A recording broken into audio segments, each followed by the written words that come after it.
Hi guys, Freddy here. Welcome back to another Retro RPG. And at the end of another week, and the end of another poll, we have an absolute massive win for the Star Wars Han Solo and the Corporate Sector Sourcebook for the old West End Games D6 system. But we'll have a look at that on the desktop in a second. Now, as usual, I'll be back at the end of the video with some other poll-related stuff and some other channel-related stuff.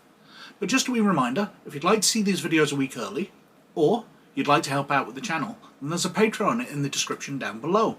So if you have a look at that, it'd be very much appreciated. Anyway, let's have a look at the Han Solo and the Corporate Sector Sourcebook.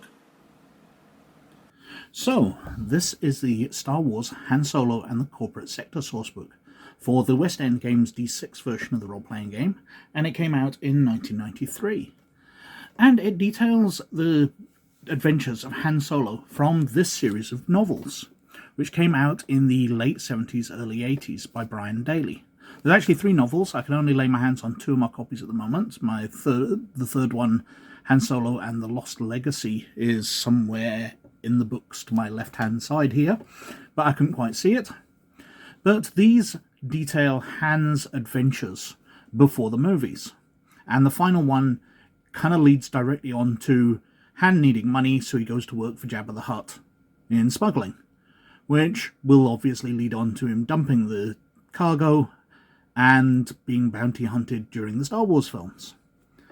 But these I got when I was very young. Before even all the movies were out, I was reading these. I got Han Solo's Revenge first. I didn't realise it was part of a trilogy, and I picked up the other ones later. And I absolutely adore them. They're from the era when Star Wars stuff was from the adventures of Luke Skywalker. That's how Star Wars stuff used to be labelled. Now, just to briefly go over what happens in them. In Han Solo at Star's End, Han is down on his luck, as usual. The Millennium Falcon becomes damaged, so he goes to some pirate technicians to get it modified and fixed. But they come up with a deal, since he has no money, that he must rescue their leader from a corporate authority installation called Star's End, a high-security prison. The corporate authority is an area of the galaxy where the corporations pay the Empire not to interfere with them. So the Empire doesn't have any activity in this area of the galaxy, and the corporations can exploit it to their desire, but they hand over lots of money to the Empire. And use some of the same technology. They use Victory-class Star Destroyers and some, as we'll see when we start looking through the sourcebook. So Han has to break this guy out of prison. They put him in touch with a number of other people whose families have disappeared into Star's End, and Han ends up pretending to be a circus of travelling performers because they hear the entertainment hasn't arrived for the governor of Star's End. Only to discover what the governor's looking for is gladiators. So they have to get their droid to act as a droid gladiator. The droids are very cool additions in the books. Now, in these UK editions, the main droid is called Zollux, but everywhere else in the world, he's called Bollocks, which, in the UK, is another phrase for testicles. So, they renamed him here. But Zollux is a cargo load-lifting droid, but he's had his guts emptied out, and he's had a second droid put inside, a hacker droid, a slicer droid, called Blue Max. So the 2 droids go around in one body, but the cargo loaded lifter's droid's body opens up to reveal a second droid who can do R2-D2 type hacking and all that sort of stuff. They stick with Han at the end of the book after he rescues the contact, and Chewbacca ends up in prison as well, so he has to help him free him. In Han Solo's Revenge, Han is making his money by showing holovids to a primitive planet, but he's only got a travel documentary of a water world. He decides to upgrade that when he's made some money to a action movie, only to discover that the people aren't coming to see the movie because they like it. They've started a rudimentary religion because it's a desert world, so seeing a world made of water is beyond their dreams. He then gets involved in human slaving, human trafficking, which he doesn't like, but they con him out of money. So the revenge is that he's trying to get his money back by following these slavers. At the same time, because he's not been paying his debts, somebody tries to repossess the Millennium Falcon. And this fishman and otter type creature called Spray tries to take the ship, but sticks with them when they offer to pay him off as soon as this deal's done. Spray becomes part of the crew, and I really liked him. So it's a shock at the end when it turns out that he's actually one of the bad guys. He's actually the head bad guy. But there's some elements of the book where Spray and Chewbacca are on the Millennium Falcon, repairing it out on next to a lake, and Spray's doing fishing by diving into the lake and catching fish to feed the two of them, that I thought was nice moments. The novel ends up with a gunfight as well, where Han is up against this other gunfighter, but the other gunfighter ends up backing down. But he returns in the third novel, Han Solo and the Lost Legacy, where Han hears about a treasure. An ancient galactic leader, Zim the Despot, when his empire fell, had a treasure ship travelling between stars. And that ship disappeared. But Han and an old contact, somebody who went through the academy with him, knows where they think it is. So they travel to the planet to find it, and eventually discover that the treasure is really out of date. It was military supplies, but for a military empire 1,000 years before. I really like the books. They flesh out the character Han Solo in so many ways. The third one especially, when it mentions that Han got drummed out of the military for rescuing Chewbacca. I really loved that background element. It also mentions the red stripe down Han Solo's trousers is called a Corellian blood stripe, and is a special award for military duties, showing how brave and soldierly Han Solo was at some point. But anyway, I've gone through almost 7 minutes and I haven't even opened the book. So this book kind of details the background of all that. Before a young farm boy, a crazy old hermit, and two droids entered their lives, Han Solo and Chewbacca were two of the most famous smugglers ever to cross the star lanes. Their exploits took them to the corporate sector, an area of space dominated by the totalitarian corporate sector authority. They crossed paths with evil slavers, paranoid authority officials behind the infamous Star's End project, and even Galandro, the meanest gunslinger in authority space. Relive their adventures in the Sourcebook, a guide to the people, places, events, technologies, and strange creatures of the exciting Brynham daily novels Han Solo at Star's End and Han Solo's Revenge. So it doesn't really mention the Lost Legacy at all. So we open it up, and it's typical West End Games publication qualities. Very nice imagery, very nice publishing. I really like the artwork in this. Although I'm not impressed with the book as a whole, but we'll go through that. So we've got an introduction, and then we go through Voron Nal, the historian of the New Republic, discovering things about Han Solo and Chewbacca's background, the events of the novels. Reveals Han Solo's name that people used to call him was Slick when he was back in the military. And one of his friends was Trooper. And we go through Han Solo's stats at various time periods, so at the start of both books. As it says, it goes through all his background. We've got Chewbacca's details, the same image again. So information on the Corellian blood stripe.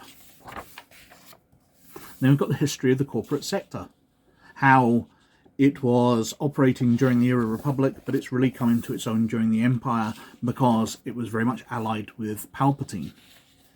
It helped fund him in the early days. It lists the original signatory sponsors, so the companies which form this corporate authority. Then we've got information about the corporate sector itself. You know, the ruling body, so where the executive is, down to the individual departments. And we go through all that. One of the things I really like about the West End Games books was the fact that they put adverts for different things. So we've got an advert here for the Corporate Sector Authority.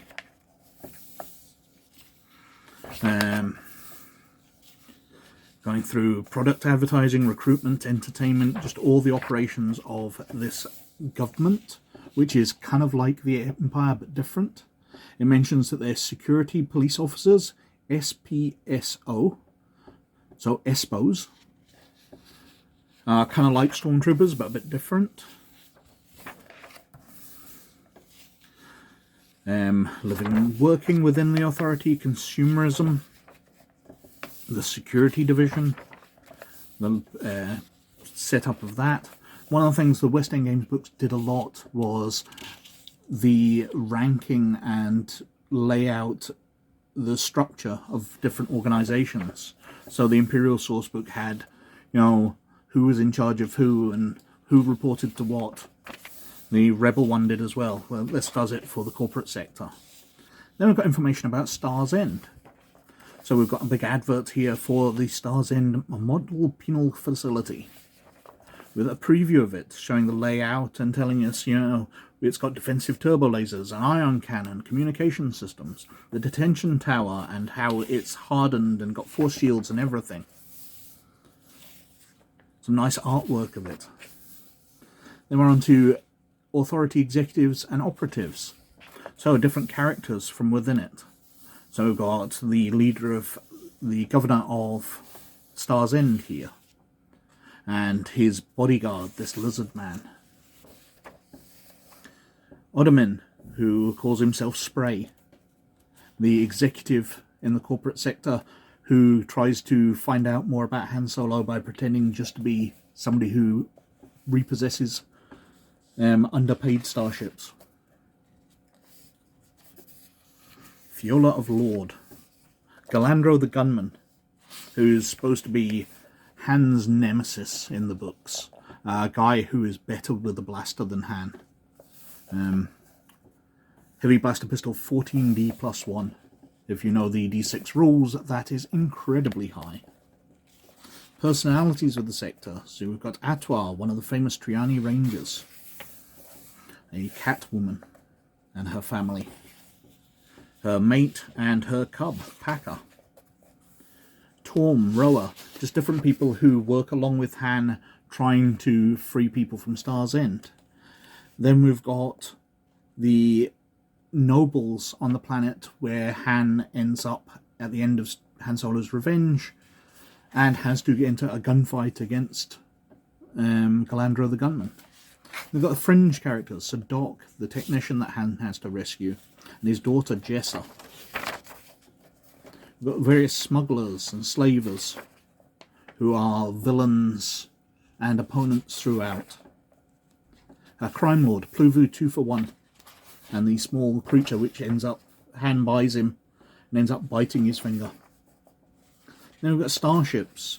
So we've got stats for the Victory Star Destroyers, slightly modified ones that the corporate sector uses.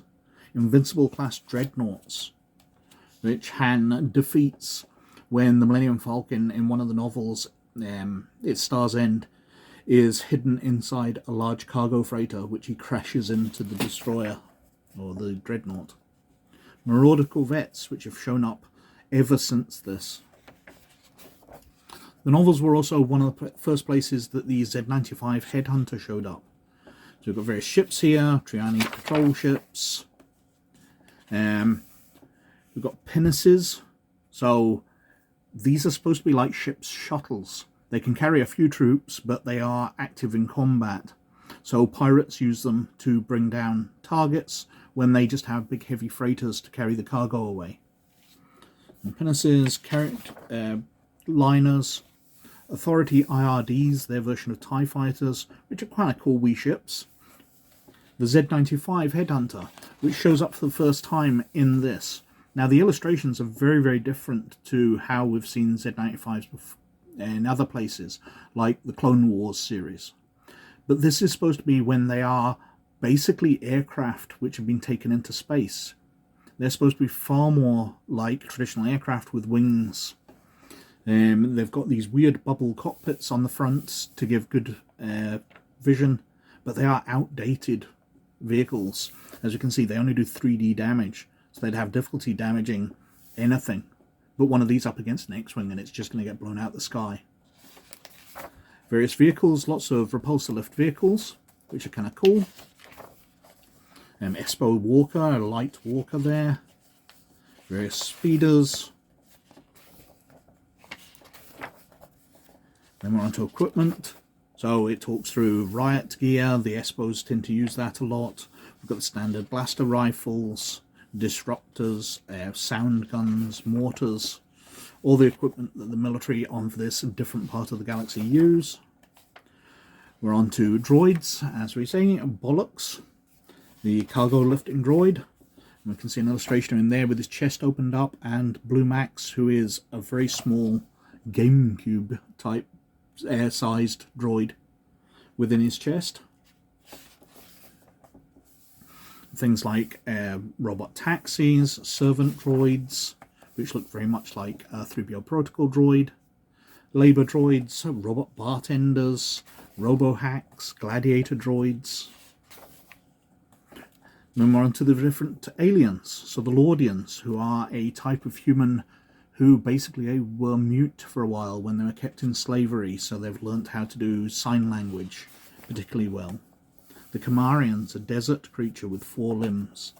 Lefarians, Lurians, Fofinians, which are these weird, almost caterpillar-like creatures. The Sludgy, who are really, really alien. Tinians, Triani. We've got some creatures here, ball creatures of Darun, blood sniffers, Dinkos. And we're getting onto the Howl Runners, which a type of starfighter was named after later on during the New Republic era. And an advert for the Adventure Journal and Star Wars Miniature Battles, newly revised for 2nd edition. Now, I really loved the novels because they added so much to the Star Wars universe. They fleshed out areas that you didn't see very often, adding species and things in the late 70s, early 80s, before we had the expanded universe. I loved little details. There's one where Han Solo's walking through the streets of a shipyard and he cracks open a bottle of beer and an advertising jingle starts playing when he opens it and fluorescent adverts start. And he uses that to light up a room when he gets ambushed. But the idea of beer bottles having the technology built in to advertise themselves is really quite cool. Mentions while he's walking around the shipyard as well that because blasters are illegal, there are weapon sniffers on every corner. They are like turrets which point towards you and scan you as you walk past, sniffing out whether you're carrying any weapons. It just added so much flavour to the Star Wars universe that I still draw on today. But this sourcebook doesn't really have it. It details on a very surface level without digging into all that deep background, which I loved. So that was the Han Solo and the Corporate Sector sourcebook, and that won on 43% of the vote. But actually, it spent much of the week on 50% of the vote, way ahead of everything else. Almost half of all votes going to it. Coming in second place was the Wizard of the Coast book, Starships of the Galaxy, which somewhat surprised me, but I suppose all the West End Games votes were clustered around the Han Solo Corporate Sector sourcebook. Platt's Smuggler's Guide on 13%, Galaxy Guide 2 Criminal Organizations on 15%, and Gundark's Fantastic Technology Personal Gear on only 7%. Now, they're all cleared off the poll, as usual, and we've gone to my shelf over here, which is stuff I've been gifted, so stuff I'm not actually that familiar with. So, we've got GURPS Ultratech for the GURPS system. High technology, science fiction technology, that kind of stuff in this sourcebook.